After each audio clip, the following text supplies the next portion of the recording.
உங்கள் மோசஸ் உலகில் ஜோதிட வாஸ்து கன்சல்டன்ட் சென்னையிலேருந்து. என் உயிரான ஈசனை முன்னிறுத்தி எவனாலே அவன் தான் வணங்கி இந்த ஆவணி மாத பலன் இதை நம்ம பார்க்க போகிறோம். ஏன்னா இந்த ஆவணி மாதம் பார்த்தீங்கன்னு வச்சுக்கிங்களேன், காலபுருஷ தத்துவத்துக்கு 5ஆம் அதிபதியான சூரிய பகவான் தன் வீட்டிலேயே ஆட்சி பெறுவார்.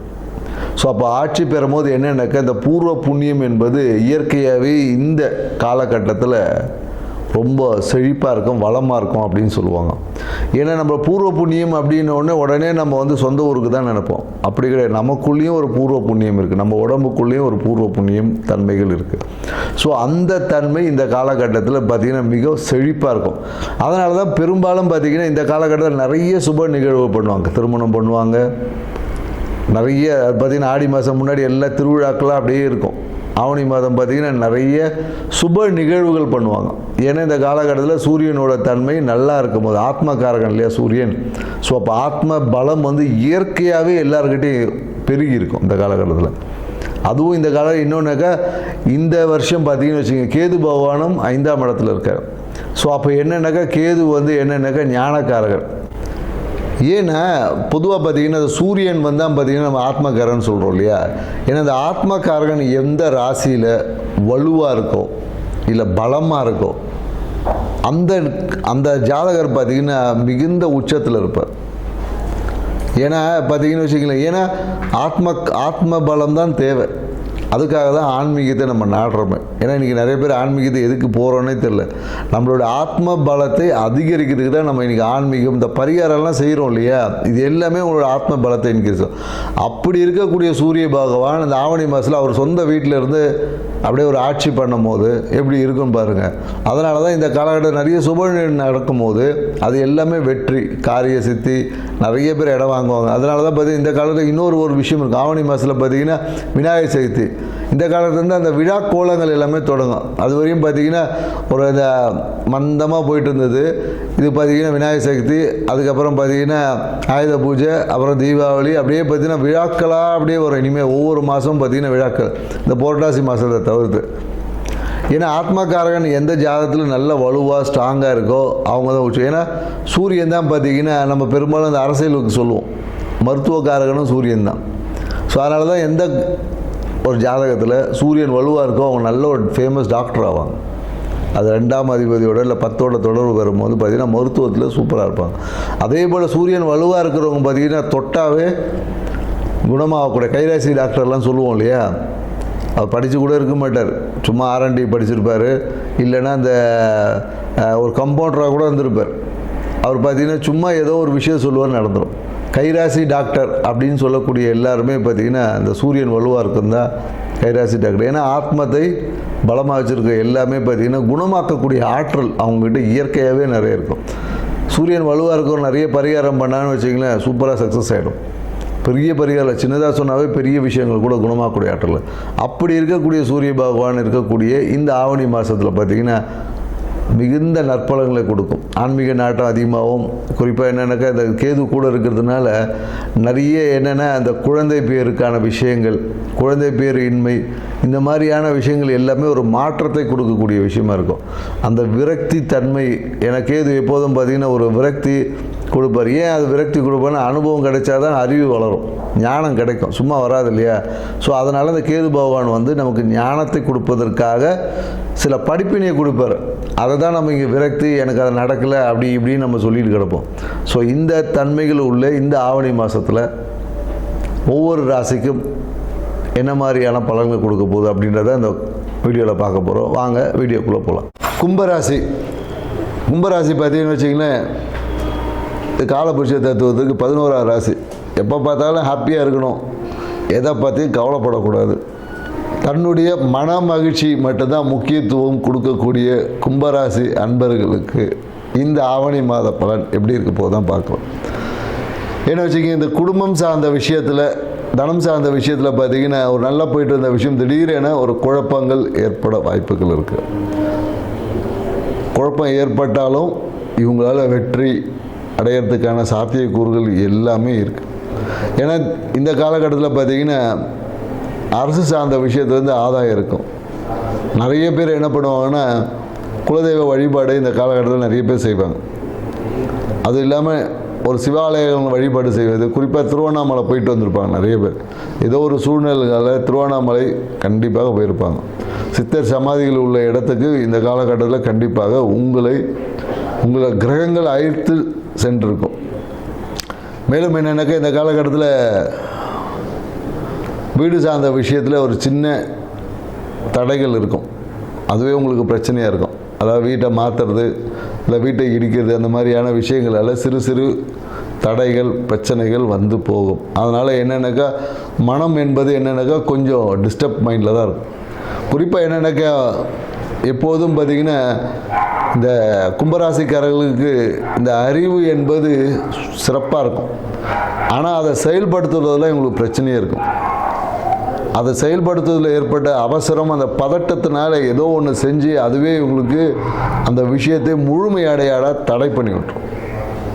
ஸோ இதை மட்டும்தான் இவங்க கவனம் வரும். மேலும் இந்த காலகட்டத்தில் என்னென்னாக்கா இவங்க கையால் செய்யக்கூடிய அவசரத்தினாலே நிறைய விஷயங்கள் உடைவதற்கு வாய்ப்புகள் இருக்குது. உடையிறதுக்கு இல்லை கை தட்டி விழுந்து பிரச்சனை வர்றதுக்கான வாய்ப்புகள் எல்லாமே. குறிப்பாக இவங்க என்னென்னாக்கா அந்த மொபைல் ஃபோனை வந்து கவனமாக வச்சுருக்கணும். மொபைல் ஃபோனில் தான் இவங்களுக்கு பிரச்சனையும். மொபைல் ஃபோனை சரியான முறை கையாளக்கூடிய விஷயத்தை கற்றுக்கணும். ஏன்னா அவசரத்தில் வைக்கும் போது அது ஏதாவது ஒன்று பட்டு உடையுது, இல்லை அதில் டேட்டா எரேஸ் ஆகிறது, இந்த மாதிரியான விஷயங்கள் எல்லாமே கும்பராசிக்காரர்கள் இந்த காலகட்டத்தில் ஏற்படும். குறிப்பாக என்னென்னாக்கா இவங்களுக்கு வரக்கூடிய வியாதிகள் பார்த்திங்கன்னு வச்சுக்கல என்ன மாதிரி இருக்கும்னா இந்த நரம்பு சார்ந்த சில பிரச்சனைகள் இருக்கும். எப்போதும் பார்த்திங்கன்னா கும்பராசிக்காரருக்கு இந்த நர்வஸ் ப்ராப்ளம் வந்து எப்போதும் இருக்கும். ஸோ இந்த காலகட்டம் கொஞ்சம் அதிகமாகும். நீண்ட நாள் பிரச்சனைகள் எல்லாமே சரியான மருத்துவம் வந்து இந்த காலத்தில் செஞ்சுப்பாங்க. ரொம்ப க்ரானிக் டிசீஸ் இருக்கவங்க நிறைய பேர் பார்த்திங்கன்னா பேரலைசைஸில் இருக்கிறவங்க எல்லாமே இந்த காலகட்டத்தில் தீர்வு கிடைக்கிறதுக்கு வாய்ப்பு இருக்குது. பெரிய வியாதிகள் எல்லாமே சிறிய வியாதிகள் ஆகிறதுக்கான வாய்ப்புகள் இருக்குது. இல்லை வியாதியே இல்லைன்னா சின்னதாக ஒரு வியாதி வரும், அவ்வளோதான். ஸோ மேலும் என்னென்னாக்கா இந்த சொல்லியிருக்கோம், நம்ம ஹார்மோன் சார்ந்த பிரச்சனைகள் இவங்களுக்கு ஏற்படுறதுக்கான சாத்தியக்கூறுகள் இருக்குது. குறிப்பாக என்னென்னாக்கா இவங்க உடம்புல அந்த நீர்த்தன்மையை சரியாக வச்சுக்கணும். நீர்த்தன்மை சரியாக இல்லாத போது தான் இவங்களுக்கு பார்த்திங்கன்னா இந்த நர்வஸ் ப்ராப்ளம் இது எல்லாமே வரும். அதே போல் தனம் சார்ந்த விஷயத்தில் சிறு விரயங்கள் இருக்கும். யாரையும் நம்பி ஏமாந்து விரயம் ஆகிறதுக்கான வாய்ப்புகள் தான் அதிகமாக இருக்குது. அதனால் பணத்தை வந்து சரியாக வச்சுக்கோங்க. யாரையும் நம்பி, பெரும்பாலும் நீங்கள் யாரையும் நம்ப மாட்டீங்க, இருந்தாலும் நம்பி ஏமாறதுக்கு வாய்ப்பு இருக்குது. குறிப்பாக இந்த காலத்தில் நீங்கள் எப்போதும் நம்ம சொல்கிறது எனக்கு இந்த வாக்குறுதியை கொடுப்பது வந்து விட்டுறணும். ஏன்னா உங்களால் வாக்குறுதியெல்லாம் காப்பாற்ற முடியாது.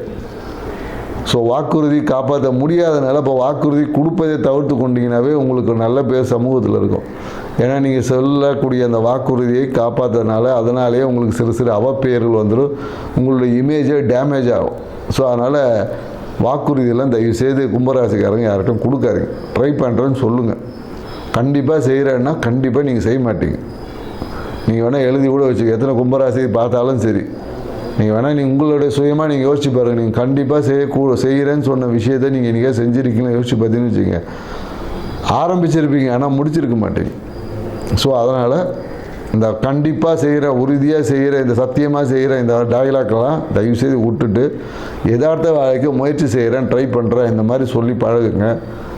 ஆனால் அப்படி சொல்லும் போது உங்களால் அந்த விஷயத்தை முழுமையாக்க செயல்படுத்த முடியும். ஸோ இதை கவனத்தில் கொள்ளுங்கள். இந்த காலகட்டத்தில் என்னென்னாக்கா இந்த கணவன் மனைவி உறவில் சிறு பிரச்சனைகள் வரும். குறிப்பாக என்னென்னாக்கா ஆண்களுக்கு தான் இந்த மாதம் பிரச்சனைன்னு சொல்லலாம். மனைவியால் சிறு பிரச்சனைகள் வரும். இல்லை மனைவிக்காக கடன் வாங்குவது, இல்லை மனைவிக்காக ஏதாவது ஒரு விஷயத்தை செய்வீங்க, அதுவே உங்களுக்கு பிரச்சனையாக வரும். ஸோ அதனால் பெண்களுக்கு நல்ல ஒரு மாதம் தான். ஆண்களுக்கு தான் இந்த ஆவணி மாதம் வந்து ஏதோ ஒரு விதத்தில் சிறு அவப்பெயர்களை ஏற்படுத்துறதுக்கான சாத்தியக்கூறுகள் அதிகமாக இருக்குது. ஸோ அதனால் இதை கொஞ்சம் இது பண்ணு. அதே போல் என்னென்னாக்கா இந்த காலகட்டத்தில் டாக்குமெண்ட்டை கையாள்வதை சரியாக வச்சுக்கோங்க. ஏன்னா உங்களால் வந்து அவ்வளோ சீக்கிரத்தில் டாக்குமெண்ட் கையாள்வதில் உங்களுக்கு வந்து ரொம்ப புவர். ஸோ அதனால் டாக்குமெண்ட்டை கையாள்வதில் வைங்க. ஏன்னா கை தவறி டாக்குமெண்ட் கிழியிறது, தொலைகிறது, முக்கியமான டாக்குமெண்ட்டு கோவத்தில் கிழிச்சு போடுறது, இந்த மாதிரியான நிகழ்வு எல்லாமே நடக்கும். ஸோ அதனால் கவனமாக டாக்குமெண்ட்டை கையாண்டுக்குங்க. மேலும் உங்களுடைய ஏன்னா 5ல் குரு பகவான் இருக்கிறதுனால நிறைய பேர் குலதெய்வ வழிபாடு, மனசில் ஆன்மீக நாட்டம், இல்லை குழந்தையை பற்றின எண்ணங்கள், இது எல்லாமே இருக்கும். இதெல்லாம் நல்லா இருக்குமானா நல்லா இருக்கும். ஆனால் நல்லா இருந்தாலும் உங்களுக்கு ஒரு அழுத்தம் என்பது, மன அழுத்தம் என்பது மனசுக்குள்ளே இருக்கும். ஏன்னா இன்னும் நல்லா பண்ணியிருக்கலாமே, இன்னும் இப்படி இருக்கலாமே, இன்னும் அப்படி இருக்கலாமேன்னு சொல்லி எக்ஸ்ட்ராவாக 4 விஷயத்தை யோசித்து மன அழுத்தத்தை நீங்களாக வர வச்சுப்பீங்க. இதுதான் அதில் இருக்கக்கூடிய முக்கியமான விஷயம். உங்கள்கிட்ட எல்லாமே இருக்குது, அதை நீங்கள் புரிஞ்சுக்கிட்டாவே போதும். அடுத்தவங்களை கம்பேரிசன் பண்ணி, அடுத்தவங்களை கம்பேர் பண்ணி உங்களால் தேவையற்ற மன அழுத்தத்தில் சிக்காமல் உங்கள்கிட்ட இருக்கிறத மட்டும் பாருங்கள். உங்கள் வாழ்க்கையை சிறப்பாக வச்சுக்கோங்க. இந்த காலகட்டத்தில் நீங்கள் என்ன பண்ணலாம் அப்படின்னு பார்த்தீங்கன்னு வச்சுக்கோங்களேன், இந்த மாதம் குலதெய்வ வழிபாடை செஞ்சு பாருங்கள். குலதெய்வ வழிபாடு உங்கள் வாழ்க்கையில் ஏற்றத்தை கொடுக்கும். குறிப்பாக குலதெய்வ வழிபாடு செய்யும் போது என்னென்னாக்கா, அங்கே இருக்கக்கூடிய உங்களுடைய குரு யாராவது இருந்தாங்கன்னா, நீங்கள் குருவாக யாராவது நினைச்சிங்கன்னா அவங்களுடைய ஆசைகளை நீங்கள் நிறைவேற்றுங்க. அவங்களோட தேவைகள் என்ன இருந்து கேட்டு அதை நீங்கள் உதவி பண்ணி பாருங்கள். உங்கள் வாழ்க்கை நினைத்தது எல்லாமே நடக்கும். உங்களுக்கு குருவோட ஆசீர்வாதத்தை வாங்குவது தான் இந்த மாதத்திற்கான பரிகாரமே.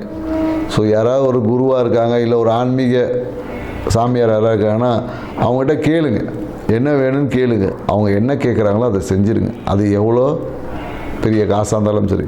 நீங்கள் அவங்க மனம் என்பது எப்போ திருப்தி அடையுதோ உங்களுக்கு அதை காட்டிலும் பல மடங்கான நன்மைகள் நடக்கும், உறுதியாக நடக்கும். இதை நம்ம 2-3 பேர் சொல்லியிருக்கோம், அவங்க செஞ்சு பயனடைஞ்சிருக்காங்க. செஞ்சு பாருங்கள், நீங்களும் பயனடைவீங்க. நன்றி, வணக்கம்.